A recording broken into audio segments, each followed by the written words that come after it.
గత రెండేళ్ల కాలంలో సాధించిన ప్రగతి ఫలాలకు ప్రజలకు అందుతున్నాయా లేదా అనే అంశంపై పరిశీలనకు ఇంటింటికి వస్తున్నామని మాజీ మంత్రి ఎమ్మెల్సీ అలపాటి రాజేంద్ర ప్రసాద్ పేర్కొన్నారు. ప్రభుత్వ పథకాలపై ఇంటింటికి తెలుగుదేశం కార్యక్రమంలో భాగంగా మాజీ మంత్రి ఎమ్మెల్సీ అలపాటి రాజేంద్ర ప్రసాద్ మంగళవారం సాయంత్రం పట్టణ 23, 24 వార్డుల్లో పర్యటించారు. ఆయా ప్రాంతాల్లో పర్యటించి స్థానికులను కలిశారు. ప్రభుత్వం చేసిన కార్యక్రమాన్ని వివరించారు.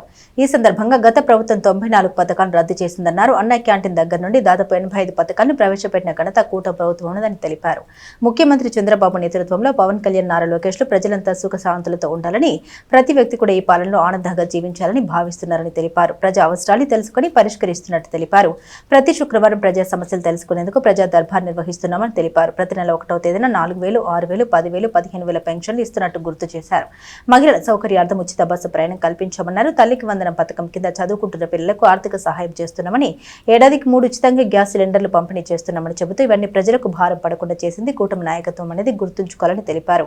చేనేతలకు, నాయ బ్రాహ్మణులకు సహకారం అందిస్తుంది. యువత కోసం మెగా డిఎస్సితో 16,000కు పైగా ఉద్యోగాలు కల్పించామని, జాబ్ క్యాలెండర్తో యువత ఉపాధి కల్పిస్తున్నామని వివరించారు. అంతేకాకుండా ఏ కలకంట కన్నీరు ఒలకూడదు అని చెప్పి ప్రతి ఇంట్లో గ్యాస్ స్టవ్కి నాంది పలికింది. మరి ఈరోజు చంద్రబాబు నాయుడు అయితే ఈ కూటమి నాయకత్వం ఇంకొక అడుగు ముందుకు వేసి ప్రతి ఇంటికి కూడా సంవత్సరానికి 3 ఉచితంగా గ్యాస్ బండలు ఇచ్చినటువంటి, మీ మీద భారం పడకుండా చూసినటువంటి ప్రభుత్వం ఈ కూటమి నాయకత్వం అనేది మనందరం కూడా గుర్తుపెట్టుకోవాలి. అదేవిధంగా చేనేత మగ్గం నేసేవారికి, నాయి బ్రాహ్మణులకి ఎవరైతే క్షవర వృత్తిలో కొనసాగుతున్నారో వారికి 200 పాయింట్ల వరకు, యూనిట్ల వరకు డబ్బు కట్టుకోకుండా ఇలాంటి కార్యక్రమాలు అనేక రకాలుగా ఎవరైతే చేతి వృత్తులు చేసుకుంటున్నారో వారికి ఆధారంగా ఈ కూటమి నాయకత్వం.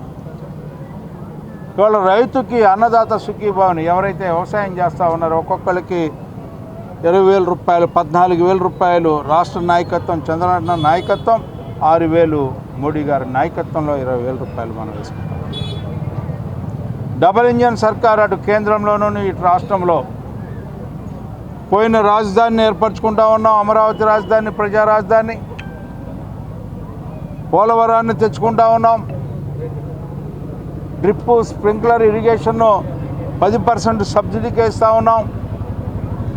సోలార్ ద్వారా విద్యుత్ శక్తి సరఫరా అయ్యేలాగా, రైతులకు ఉపయోగపడేలాగా పంపు సెట్లకి ఈనాడు సోలార్ సెట్లు బిగించుకునేలాగా కరెంటుతో పని లేకుండా ఈరోజున ప్రభుత్వం కార్యక్రమం చేపట్టింది.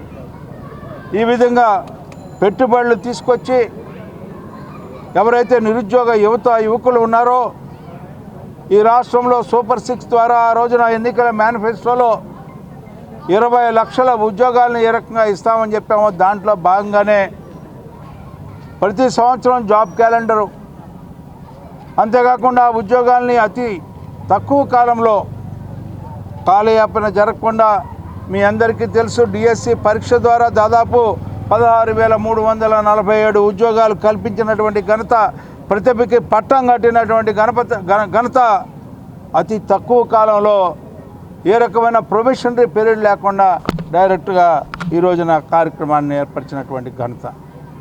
అదేవిధంగా పోలీసులకు కూడా స్టైఫండ్ అని చెప్పి ప్రొబేషనరీ పీరియడ్లో లేకుండా డైరెక్ట్గా 12,000 రూపాయలు పెంచి వాళ్ళకు కూడా దాదాపు 6,000 మంది కానిస్టేబుల్స్కి ఉద్యోగం ఇచ్చినటువంటి ఘనత. ఈ నేపథ్యంలోనే దాదాపు 68 లక్షల కోట్ల రూపాయలని 23 నెలల కాలంలో దాదాపు 2,30,000 ఉద్యోగాలు ఇచ్చిన ఘనత కూడా ఈరోజు నారా లోకేష్ గారికి దక్కుతుంది అని చెప్పి ఇవన్నీ కూడా మీకు చెప్పాలి, తెలియజేయాలి.